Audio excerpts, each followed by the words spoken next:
Hello guys, तर मग welcome back to my vlogs. हा आहे शिमला मनाली सिरीजचा शेवटचा व्लॉग. इथे दिसतंय ना वरती पॅराग्लायडिंग करताना, हे आम्ही कोणीच नव्हतो. हे आम्ही एक रँडम व्यक्तीचा असाच व्हिडिओ काढला होता, कारण गोल्डीने ऑलरेडी केलं होतं आणि मलाही करायचं नव्हतं, कारण मला खूप भीती वाटते. या व्लॉगमध्ये तुम्हाला मी दाखवणार आहे की आम्ही शेवटच्या दिवशी गेलो होतो मनालीच्या मॉल रोडला. तर चला मग पुढे बघू काय काय केलं आम्ही. मॉल रोड पण आमच्या रिसॉर्टपासून जवळच होता आणि फायनली आम्ही मनालीच्या मॉल रोडला पोचलो. मग इथे बघताय ना माझ्या मागे किती चहलपहल होती. अजून अंधार झाला नव्हता, पण मस्त छान वाटत होतं. आजूबाजूला शांत रोड वगैरे पण किती छान होते. इथे स्टार्टिंगलाच ना अटल बिहारी वाजपेयीजींची एक मूर्ती बनलेली होती, म्हणजे स्टॅच्यू बनलेला होता इथे. आणि मग इथूनच मॉल रोड स्टार्ट होतो. राईट लेफ्ट दोन्हीकडे सगळीकडे बघाल ना किती दुकानं होती आणि लाइटिंग पण लावलेली होती या दुकानांमध्ये.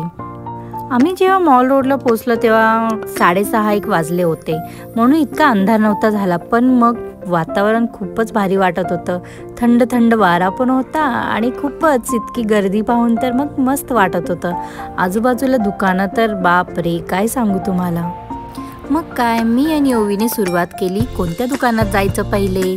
मग आम्ही असंच बघत बघत निघालो. मग त्यानंतर आम्हाला एक दुकान सापडलं जिथे मला जायचं होतं. मग गोल्डीला म्हटलं थोडा वेळ बघू काय काय आहे इथे. मग ह्या दुकानामध्ये मग मी छोट्या मोठ्या गोष्टी घेतल्या ते. आणि ही ओवी ना ज्या गोष्टी दिसतील ना त्या उचलायची त्या दुकानातून डायरेक्ट. मॉल रोडवरती सगळ्या प्रकारची दुकानं होती, म्हणजे कॉस्मेटिक पासून ज्वेलरी पासून क्लोथिंग, चप्पल, काय काय नव्हतं सगळंच होतं इथे. मग इथे तर अजून आम्ही सुरुवातच केली होती. तर चला मग पुढे बघू काय काय घेतलं, कुठे कुठे गेलो.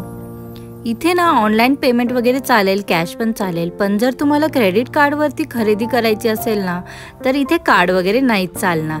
तर मग प्लीज एकतर तुम्ही कॅश आणा, नाहीतर मग गुगल पे, फोन पे काहीतरी करा. त्यानंतर मग काय, ओवीला दिसलं हे सॉफ्टीवालं दुकान. ती तर मागेच लागली की मम्मा मला सॉफ्टी घेऊन दे. आणि नेहमीप्रमाणे तिची फेवरेट ब्लूबेरीवाली. मी शुअर नव्हते की ब्लूबेरीवाली सॉफ्टी भेटेल की नाही, पण लकीली भेटून गेली. आणि ओवी त्या सॉफ्टीला बघून तर खूपच खुश झाली.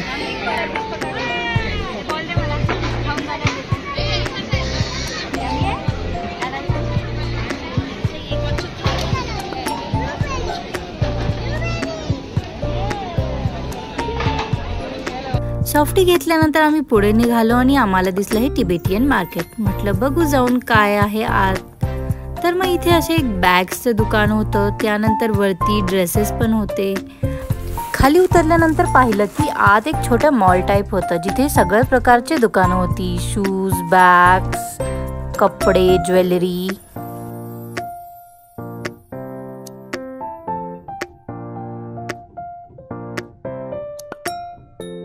आणि मग इथे आलो ह्या गोल्डीच्या फेवरेट गोष्टी. गोल्डी दुसरं काही नाही घेणार, पण हे जे कार्टून कॅरेक्टर्स आहेत ना त्याला खूप आवडतात. मग त्याने 2-3 कॅरेक्टर्स ह्याच्यातले घेतले. पण ते घेऊन झाल्यावर आम्ही पुढे निघालो. इथे ना साड्यापासून स्वेटर म्हणा, ज्वेलरी म्हणा, सगळं काही होतं. मग मला जे जे लागत होतं ते मी घेतलं आणि गोल्डीला जे जे लागत होतं ते त्याने घेतलं. आणि शॉपिंग नको नको म्हणताना मी असं ह्या 4-5 पिशव्या भरूनच घेतल्या. आणि लेडीज आणि अशा ठिकाणी जाऊन शॉपिंग नाही करणार, मग हे तर शक्य नाहीच ना. मग मी पण घेतलं चान्स मारून, भरभरून माझी मनपसंत गोष्टी घेतल्या आणि या 4-5 पिशव्या भरूनच आणल्या. गोल्डी बघून तर म्हणत होता, बाप रे इतकं काय घेतलं तू तर म्हणत होती की काहीच नाही घेणार. मनसोक्त शॉपिंग करून झाली होती आणि जवळपास 8-8:30 वाजले होते. मग आम्ही रिटर्न निघालो होतो तिथून. ओवी पण खूप एक्सायटेड होती बरं का. तिला ज्या आवडत्या त्या सगळ्या गोष्टी मी घेऊन दिल्या होत्या ना, म्हणून.